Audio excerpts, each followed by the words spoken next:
How's it going, everyone? I'm Will, and today we're going to talk about augmented reality and virtual reality in the United States. So, what is ARVR? Augmented reality is a digital image that is overlaid on top of a real image or video. It's real time, and that can be mostly done on cameras.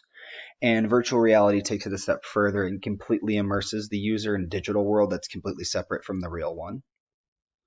Who is using AR/VR? Retailers, universities, and video game developers all around the United States are using this technology, and end users have access to this on their smartphones, specifically through apps such as Pokemon Go and Ink Hunter, which is used to show what a tattoo will look like before you get it on your body forever. Why is AR/VR being used? It's being used for a variety of reasons, some of which include hands-on training at a lower cost, more immersive gaming experiences, allowing customers to view products pre-purchase and test reflexes and other physical capabilities.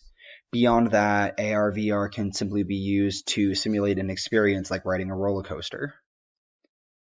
When is AR/VR being used? It's been used for years actually, and it's being used now.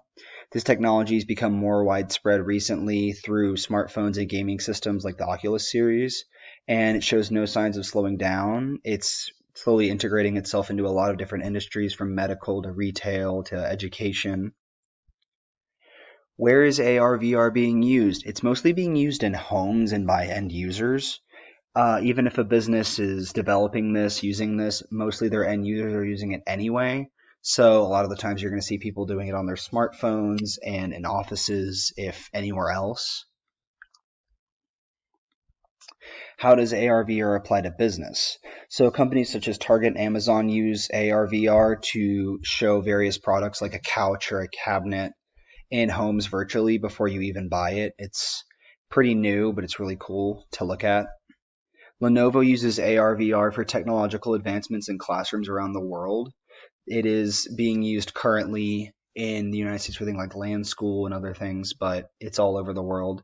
And Facebook manufactures the Oculus Rift platform, which is made for more immersive VR video games, which are actually really cool.